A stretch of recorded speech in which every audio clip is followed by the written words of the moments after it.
The evening sun cast long shadows across the downtown courthouse parking garage as Chief Justice Amelia Washington pulled her simple black Honda into a regular parking spot.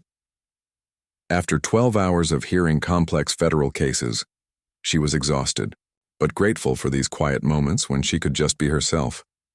No security detail, no official car with government plates, no constant attention.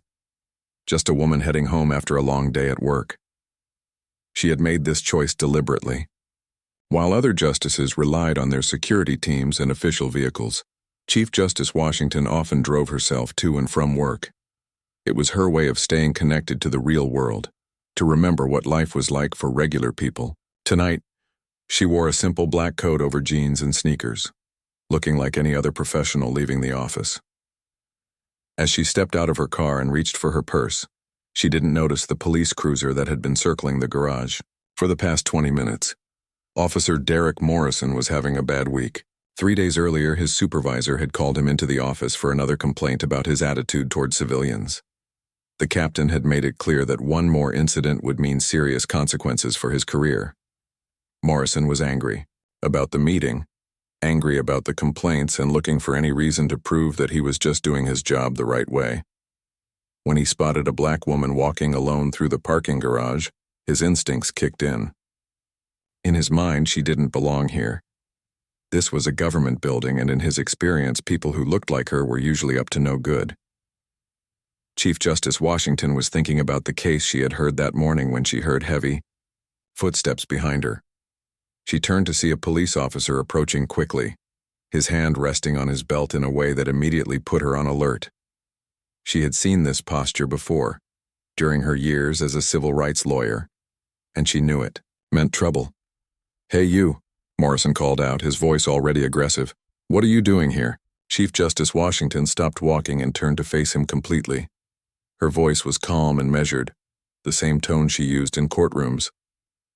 "Good evening, officer. I work in this building. I'm just heading to my car." But Morrison wasn't listening. He had already made up his mind about who she was and why she was there. "Work here?" "Right. This is a restricted area. You're not supposed to be here." The Chief Justice looked around the garage, confused. There were other cars belonging to courthouse employees, and she had been parking here for 3 years since her appointment. "Officer, I think there might be some confusion. This parking garage is for courthouse staff. I can show you my identification." As she reached slowly into her purse, Morrison's aggression escalated immediately. "Keep your hands where I can see them," he shouted, loud enough that his voice echoed off the concrete walls. "Don't reach for anything." Chief Justice Washington froze, her hand still inside her purse. She had seen this scenario play out countless times in the cases that came before her court. She knew that sudden movements could be dangerous, that misunderstandings could turn deadly in seconds. "Officer, I'm just trying to show you my ID. I'm Chief Justice Amelia Washington." Morrison laughed, a cruel sound that made her blood run cold. "Chief Justice? Lady, you're lucky I don't arrest you right now for lying to a police officer. You think I'm some kind of fool?" The insult cut deep, but Chief Justice Washington kept her composure. She had faced worse during her career, had been doubted and dismissed by people who couldn't see past her appearance. But she had never been in a situation quite like this where her authority meant nothing and her safety felt uncertain. "Officer Morrison," she said, reading his name tag, "I understand this might seem unusual, but I really do work here. If you'll just let me show you my credentials, we can clear this up quickly." Instead of listening, Morrison stepped closer, invading her personal space in a way that felt threatening. "You know what? I'm tired of people like you thinking you can go wherever you want, do whatever you want. This is a government building, not some place where you can just wander around."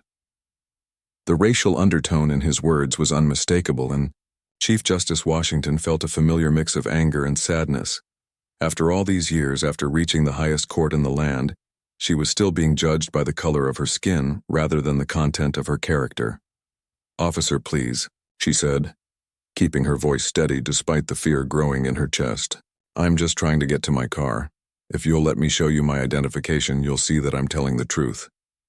But Morrison was past the point of listening to reason.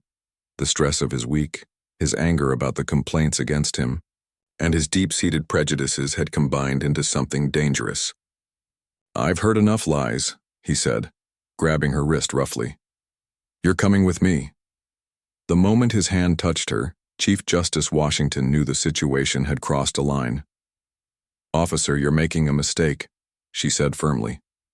"I am Chief Justice Washington, and I'm ordering you to release me immediately." Morrison's response was swift and brutal. "Don't you dare give me orders," he snarled, and before she could react, his open hand struck her across the face with enough force to knock her backward. Chief Justice Washington stumbled, her purse falling to the ground as she tried to catch herself. But her legs gave out and she fell hard onto the cold concrete floor of the parking garage. Pain exploded across her cheek and jaw, and she tasted blood in her mouth. As she lay there, stunned and hurting, she could hear Morrison breathing heavily above her. The security camera mounted on the wall nearby had captured everything, its red light blinking steadily as it recorded one of the most powerful people in America being assaulted in her own workplace. The irony wasn't lost on her. She had spent her career fighting for justice, ensuring that the law protected everyone equally. And now she was lying on the ground, a victim of the very system she had dedicated her life to improving. The badge that was supposed to protect and serve had just been used as a weapon against her. Morrison stood over her, and for a moment she saw something flicker in his eyes. Recognition, maybe, or fear. Her purse had opened when it fell, and her official credentials were visible on the ground. Her federal ID badge gleamed under the garage lights, clearly showing her title and photograph. But it was too late. The damage was done.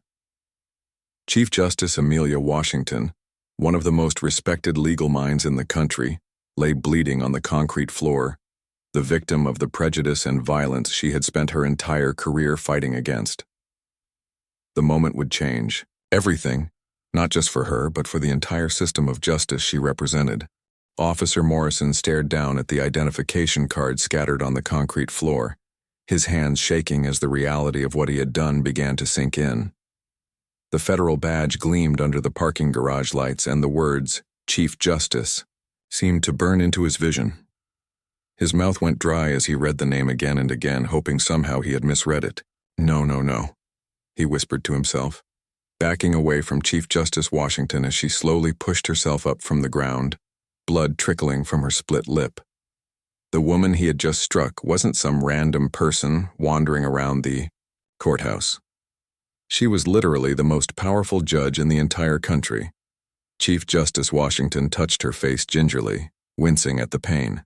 Her left cheek was already starting to swell, and she could feel the beginning of what would become a massive bruise.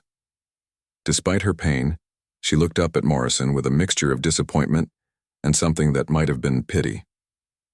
Morrison's radio crackled, and he heard his supervisor's voice. "Morrison, what's your status? Haven't heard from you in 20 minutes. Panic shot through Morrison like electricity. He grabbed his radio with trembling fingers. "Sergeant Bradley, I need you in the courthouse parking garage, level B2, now. It's urgent." Within 3 minutes, Sergeant Kyle Bradley arrived in his patrol car, tires squealing as he pulled up next to Morrison's vehicle. Bradley had been Morrison's supervisor for 2 years, and he had covered for the younger officer more times than he could count. When he saw Morrison standing over a black woman who was clearly injured, his first instinct wasn't to help her or call for medical assistance. It was to protect his officer. "What happened here?" Bradley asked, not even looking at Chief Justice Washington as she struggled to stand up. Morrison's voice was barely a whisper. "Kyle, I messed up. I messed up bad. This is the Chief Justice." Bradley's eyes widened as he finally looked at the woman properly. He had seen her picture in the newspapers, had watched her on television during high-profile court cases. There was no mistaking who she was, even with her face swollen and bleeding. "Jesus Christ, Derek," Bradley muttered, running his hands through his hair. "What did you do?" "She was walking through the garage, and I thought she was trespassing. She kept saying she was the Chief Justice, but I thought she was lying. I thought she was just some troublemaker trying to get out of trouble." Chief Justice Washington finally managed to get to her feet, using the wall for support. "Officers," she said, her voice hoarse but still carrying authority. "I need medical attention, and this incident needs to be reported immediately." Bradley looked at her, then at Morrison, then back at her. His mind was racing, calculating the damage this could do to both their careers. Morrison would definitely be fired, might even face criminal charges. But Bradley's own career would be over too, since everyone knew he had been protecting Morrison from complaints for months. "Ma'am, let's just take a step back here," Bradley said, his tone artificially calm. "I'm sure this was all just a misunderstanding. Nobody needs to get worked up about a simple mistake." Chief Justice Washington stared at him in disbelief. "Sergeant Bradley, your officer just assaulted me. This wasn't a misunderstanding. This was a crime." Bradley stepped closer to her, and his voice took on a threatening tone. "Now, ma'am, I think you might be confused about what happened here. You were in a restricted area where you didn't belong. When my officer asked you to leave, you became aggressive and hostile. He was just defending himself." The lie was so outrageous that Chief Justice Washington actually laughed, though it hurt her injured face to do so. "Are you seriously suggesting that I attacked Officer Morrison? That I somehow injured myself?" "Accidents happen when people resist arrest," Bradley said smoothly. "Sometimes people fall down when they're not cooperating with law enforcement." Morrison watched this exchange with growing horror. He knew what Bradley was doing, had seen him do it before with other incidents. But this was different. This wasn't some person who could be intimidated into silence. This was the Chief Justice of the United States. "Kyle, maybe we should just—" Morrison started to say, but Bradley cut him off with a sharp look. "Derek, why don't you go secure the area? Make sure no one else comes down here while we sort this out." Morrison hesitated, looking between his supervisor and Chief Justice Washington. Part of him wanted to confess everything, to apologize and accept whatever punishment was coming. But another part of him, the part that had gotten him into this mess in the first place, was willing to let Bradley handle it. Chief Justice Washington reached for her cell phone, but Bradley was faster. "I'm going to need you to hand over your phone, ma'am. This is now part of an ongoing investigation." "You cannot confiscate my phone," she said firmly. "I have the right to contact my attorney and to report this incident." "Actually, ma'am, when someone is involved in an altercation with police officers, we have the right to secure any potential evidence. Your phone could contain information relevant to what happened here." Bradley held out his hand, and when Chief Justice Washington didn't immediately comply, he nodded to Morrison. "Officer Morrison, please secure the suspect's phone as evidence." Morrison's hands were still shaking as he took the phone from her. He couldn't meet her eyes as he did it. The word "suspect" hung in the air like poison. They were actually going to try to make her the criminal in this situation. "This is insane," Chief Justice Washington said, but her voice was getting weaker. The adrenaline was wearing off and the pain from her injuries was getting worse. "You cannot cover this up. There are security cameras everywhere in this garage." Bradley and Morrison exchanged glances. The security cameras. In all the chaos, they had forgotten about the cameras. "Derek, you need to get to the security office. Tell them we need to review the footage from tonight. Tell them it's part of an ongoing investigation and that the footage needs to be secured." Morrison nodded and hurried away, leaving Bradley alone with Chief Justice Washington. The sergeant's demeanor became even more threatening as soon as his subordinate was gone. "Listen carefully," he said, stepping close enough that she could smell the coffee on his breath. "You can make this easy on yourself, or you can make it hard. But either way, nobody's going to believe that two veteran police officers attacked a woman without provocation, especially when that woman was somewhere she shouldn't have been." Chief Justice Washington looked at him with a mixture of disgust and amazement. "Do you have any idea who you're talking to? Do you really think you can intimidate me? I think you're just another person who got herself into trouble and is trying to blame the police for her own mistakes," Bradley replied calmly. "It happens all the time." 20 minutes later, Morrison returned from the security office, his face pale. "The footage from tonight," he said quietly. "It's gone. Computer glitch. The system crashed right around the time this happened." Bradley smiled for the first time since arriving at the scene. How unfortunate. I guess we'll just have to rely on witness testimony then. Chief Justice Washington felt a chill that had nothing to do with the cool garage air. These officers weren't just trying to cover up what had happened. They were systematically destroying evidence and building a false narrative. They were treating her like she was powerless, like she was just another victim who could be silenced and forgotten. But they had made one crucial mistake. They had no idea that Chief Justice Washington had spent 30 years fighting exactly this kind of corruption and abuse of power, and they were about to learn that attacking her was the biggest mistake of their lives. The emergency room at City General Hospital was busy that Thursday night, but when Chief Justice Washington walked through the doors with visible injuries, everything seemed to slow down. The intake nurse, Patricia, had been working the night shift for 12 years and had seen every kind of injury imaginable, but there was something about this woman that made her look twice. "What happened to you, honey?" Patricia asked gently, leading Chief Justice Washington to a private examination room. "I was assaulted by a police officer," Chief Justice Washington replied simply, her voice still steady despite the pain and exhaustion. Patricia had heard those words before, usually from people who had no power to do anything about it.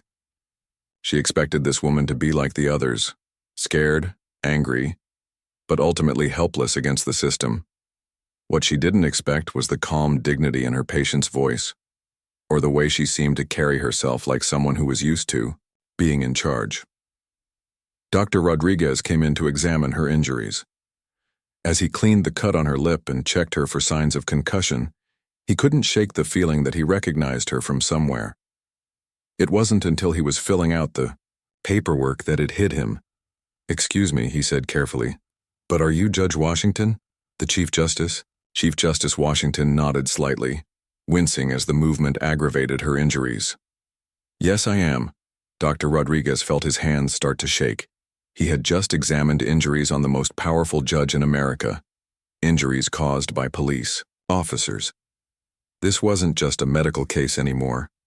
This was history in the making. Meanwhile, across town, Officer Morrison was pacing in his apartment, unable to sleep or eat. Every time he closed his eyes, he saw Chief Justice Washington falling to the ground. Every time his phone buzzed, he jumped, expecting it to be Internal Affairs or the FBI. Sergeant Bradley had told him to stay calm, that their story would hold up, that the missing security footage meant there was no evidence against them.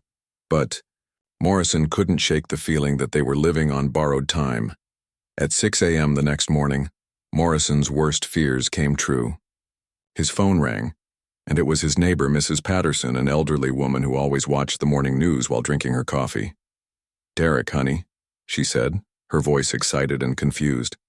"There's something on the news about a Chief Justice being attacked. They're saying it happened at the courthouse where you work. Do you know anything about this?"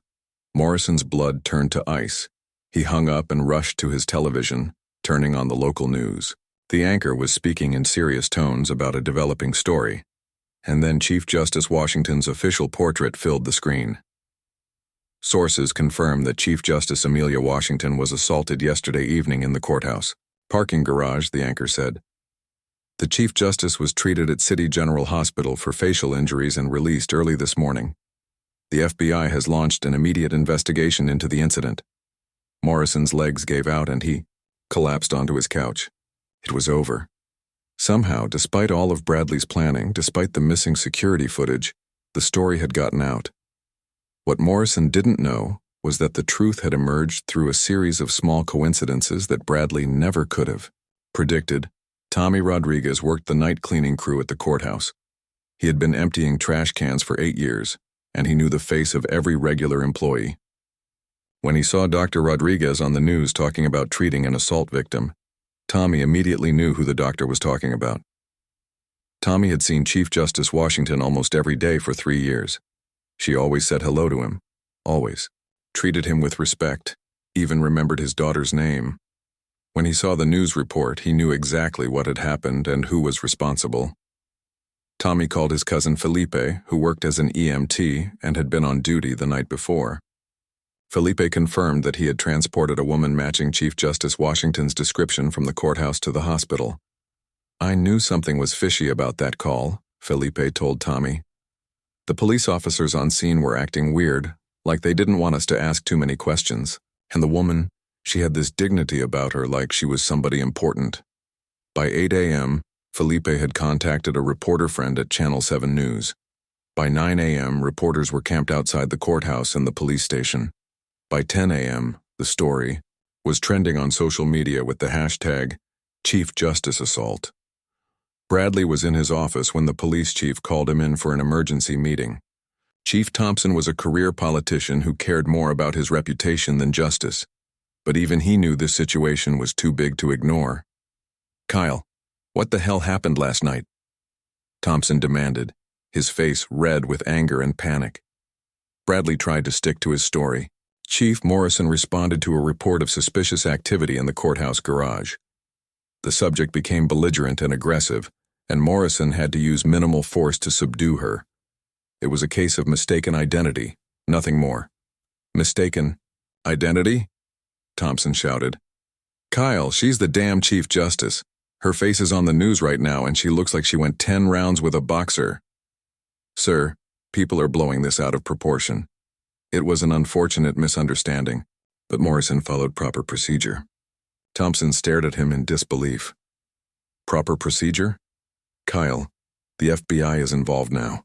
The Department of Justice is sending investigators. The mayor is getting calls from Washington, D.C. This isn't going away." While Bradley was trying to save his own career, the digital forensics team at the FBI was already working on recovering the missing security footage. Agent Lisa Park, a specialist in cybercrimes, had seen this kind of cover-up before. Police departments thought that deleting digital files made them disappear forever, but they had no idea how data recovery actually worked. "Found it, Agent," Park announced to her team after 2 hours of work. "The footage was deleted but not wiped. I can have it restored within the hour." When the security footage was finally recovered and reviewed, it showed everything in crystal clear detail. Morrison, approaching Chief Justice Washington aggressively. Her calm attempts to show identification. His escalation of the situation. The moment he struck her, her falling to the ground. All of it captured in high definition. But the footage revealed something else that made the case even worse. It showed Morrison clearly reading her identification before he called for backup, which meant he knew exactly who she was when he decided to participate in the cover-up. By noon, both Morrison and Bradley were suspended pending investigation. By 2 p.m., they were both arrested at their homes and charged with federal civil rights violations. By 4 p.m., their mugshots were on every news website in the country. The police union, which had initially planned to defend both officers, quickly distanced themselves from the case when they saw the security footage. Even the most corrupt officials knew that defending the assault of a Chief Justice was political suicide. Chief Justice Washington, meanwhile, was at home with an ice pack, on her face watching the news coverage with a mixture of satisfaction and sadness. She was glad that the truth had come out so quickly, but she couldn't help thinking about all the other victims who didn't have her platform or power. How many people had Morrison and Bradley hurt over the years? How many cover-ups had succeeded because the victims couldn't fight back? The doorbell rang and Chief Justice Washington opened it to find a young woman holding a bouquet of flowers.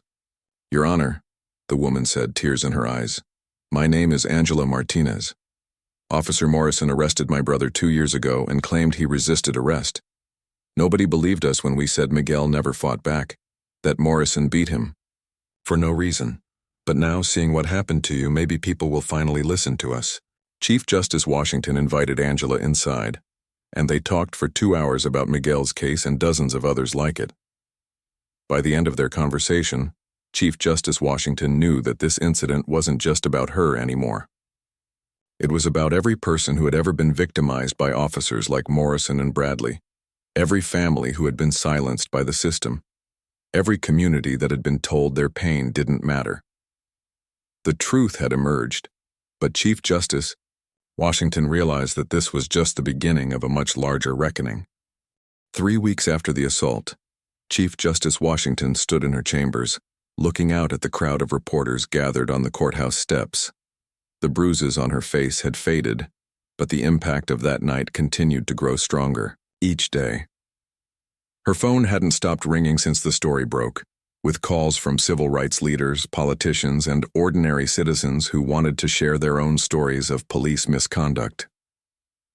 What surprised her most wasn't the media attention or the political pressure. It was the flood of letters she received from people across the country, families who had lost loved ones to police violence, young men who had been beaten during traffic stops, women who had been harassed and assaulted by officers who thought they were untouchable. Each letter told a story that sounded terrifyingly similar to her own experience.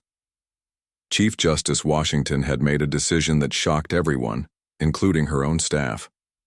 Instead of simply pursuing criminal charges against Morrison and Bradley, she was using her position to launch something much bigger. She announced the creation of the Special Commission on Police Accountability, a judicial review board that would examine thousands of cases involving police misconduct. "We cannot let this moment pass without meaningful action," she said during a press conference that was broadcast live across the nation. "What happened to me happens to countless Americans every day. The only difference is that I have a platform to fight back. Today I'm using that platform to fight for everyone who has been silenced." The announcement sent shockwaves through law enforcement agencies nationwide. Police unions complained that she was overstepping her authority. Some politicians accused her of being biased against law enforcement, but Chief Justice Washington had spent her entire career navigating political pressure, and she wasn't about to back down now. Meanwhile, Officer Morrison sat in his cell at the Federal Detention Center, staring at the ceiling and wondering how his life had fallen apart so quickly. His wife had filed for divorce. His children weren't allowed to visit him. His own parents had stopped taking his calls after seeing the security footage on the news. The worst part wasn't the legal consequences he was facing. It was the constant stream of news reports about other victims who were coming forward. Every day another story emerged about someone Morrison had mistreated during his 8 years as a police officer. The evidence was overwhelming, and Morrison finally began to understand the real scope of what he had done. During one of his meetings with his court-appointed attorney, Morrison broke down completely. "I never thought about it like that," he said through tears. "I thought I was just doing my job. I thought I was keeping people safe. But all these stories, all these families talking about what I did to them, I realize now that I was the danger." His attorney, David Chen, had handled dozens of police misconduct cases over the years. He had seen officers who were genuinely remorseful and others who never accepted responsibility for their actions. Morrison seemed to be somewhere in between, finally recognizing the harm he had caused, but struggling to accept the full weight of his crimes. "Derek," Chen said gently, "the prosecution is offering a plea deal, 5 years in federal prison, full cooperation with the investigation into the department's cover-up practices, and a formal apology to Chief Justice Washington and your other victims. It's better than what you'll get if this goes to trial." Morrison nodded slowly. He had watched enough legal proceedings to know that fighting the charges would be pointless. The evidence against him was overwhelming, and public opinion had turned completely against him. More importantly, he was starting to realize that he deserved whatever punishment was coming. Sergeant Bradley, on the other hand, was taking a very different approach. He hired an expensive private attorney and was fighting every charge. During his bail hearing, he actually had the audacity to claim that he was the real victim in the situation. "Your Honor," Bradley's attorney argued, "my client is a 20-year veteran of law enforcement who has dedicated his life to serving the community. He made a split-second decision to support his fellow officer in what he believed was a justified use of force. He had no way of knowing that the suspect was actually Chief Justice Washington." The federal judge hearing the case, Judge Patricia Williams, was not impressed. "Counselor, are you seriously arguing that it would have been acceptable for your client to cover up this assault if the victim had been anyone other than the Chief Justice?" The courtroom fell silent. Bradley's attorney had walked directly into a trap of his own making, and everyone in the room knew it. "That's not what I'm saying, Your Honor," the attorney backpedaled quickly. I'm simply pointing out that this was a case of mistaken identity that escalated beyond my client's control." Judge Williams leaned forward, her voice sharp with disapproval. "Mr. Bradley, according to the evidence presented, didn't just make a mistake. He deliberately destroyed evidence, intimidated witnesses, and attempted to fabricate a false police report. These are not the actions of someone who made an honest error. These are the actions of someone who knew exactly what he was doing." Bailey was denied bail and remained in custody pending trial. His wife, who had stood by him through years of complaints and disciplinary actions, finally filed for separation. She told reporters that she couldn't continue to support someone who had shown such disregard for justice and human dignity. The ripple effects of the case continued to spread throughout the police department. Internal Affairs opened investigations into dozens of cases that Morrison and Bradley had been involved in over the years. They discovered a pattern of misconduct that stretched back nearly a decade, with complaints that had been dismissed or buried by supervisors who cared more about protecting their officers than serving the public. Detective Ray Johnson, who had been investigating police corruption for 15 years, was assigned to lead the internal review. What he found made him sick to his stomach. Reports that had been altered or destroyed. Witnesses who had been threatened into silence. Evidence that had mysteriously disappeared from storage. "Chief Thompson," Johnson said during one of their weekly meetings, "this isn't just about Morrison and Bradley. This is about a culture of corruption that goes all the way to the top of this department." Chief Thompson, who had been hoping to contain the damage and save his own career, realized that the scandal was too big to control. Federal investigators were crawling through every aspect of the department's operations. The Department of Justice was threatening to place the entire police force under federal oversight. The mayor was demanding his resignation. 2 months after the assault, Chief Thompson announced his retirement, effective immediately. In his resignation letter, he admitted that the department had failed in its duty to serve and protect all citizens equally. It was a stunning admission from someone who had spent 30 years in law enforcement. The trials of Morrison and Bradley became a national spectacle. Court TV provided gavel-to-gavel coverage, and legal experts debated every aspect of the case on cable news shows. But for Chief Justice Washington, the most important part wasn't the media attention or the political impact. It was the moment when she walked into the courtroom and saw Morrison's victim sitting in the gallery. Angela Martinez was there, representing her brother Miguel. So was the elderly man Morrison had roughed up during a traffic stop 2 years earlier. The young woman he had harassed outside a convenience store. The teenager he had arrested for looking suspicious while walking home from school. One by one, they testified about their experiences with Morrison. Their stories were heartbreaking, but also powerful, showing the real human cost of police misconduct. Chief Justice Washington listened to every word, taking notes and occasionally wiping away tears. When it was her turn to testify, Chief Justice Washington did something that surprised everyone in the courtroom. Instead of focusing on her own injuries or the pain she had endured, she talked about the victims who had come before her. "Officer Morrison didn't just assault me that night," she said, looking directly at the defendant. "He assaulted the very idea of justice itself. But the real tragedy isn't what happened to me. It's what happened to all the people who didn't have the power to fight back, who were told their pain didn't matter, who were silenced by a system that was supposed to protect them." The courtroom was completely silent as she continued. "Today we have the opportunity to send a message that no one is above the law, and no one is beneath its protection, not even a Chief Justice, and not even the people society often ignores." When the jury returned with their verdict, Morrison was found guilty on all counts.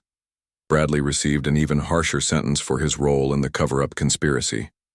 But Chief Justice Washington knew that the real work was just beginning. The convictions were important, but they were only the first step in a much longer journey toward justice and reform. 6 months after the assault that changed everything, Chief Justice Washington walked through the halls of Congress with a confidence that came from knowing she was about to make history. The marble corridors echoed with her footsteps as she made her way to the House Judiciary Committee hearing room, where she would testify about the most important legislation to come before Congress in decades.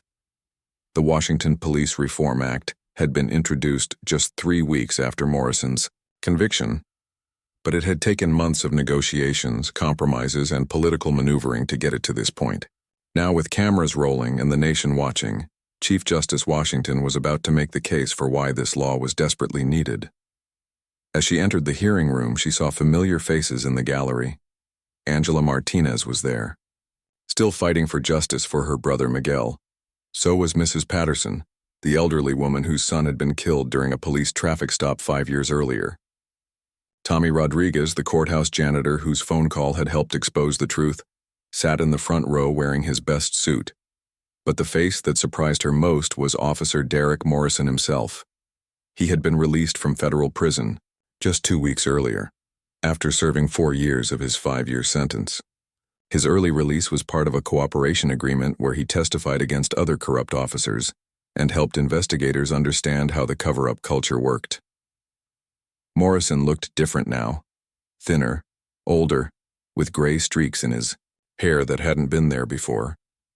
When their eyes met across the courtroom, he nodded slightly and mouthed the words, "Thank you." Chief Justice Washington had personally advocated for his early release, believing that his genuine remorse and cooperation deserved recognition. Congressman Robert Davis, the committee chairman, called the hearing to order. "Chief Justice Washington," he said, "you're here today to discuss the Police Reform Act that bears your name. Can you tell us why this legislation is necessary?" Chief Justice Washington adjusted her microphone and looked out at the packed hearing room. She had given thousands of speeches in her career, but this one felt different. This wasn't just about law or policy. This was about the future of justice in America. "Chairman Davis, members of the committee," she began. "6 months ago, I was assaulted by a police officer who saw my skin color before he saw my humanity, but I was lucky. I had the power to fight back, the platform to demand justice, and the resources to ensure that my story was heard. Most Americans who experience police misconduct don't have those advantages." She paused, looking directly at the cameras that were broadcasting her words to millions of viewers. The Washington Act isn't about punishing good police officers. It's about protecting all Americans from the bad ones. And it's about creating a system where good officers are supported and bad officers are held accountable. The legislation was comprehensive, addressing everything from mandatory bias training to independent oversight of misconduct investigations.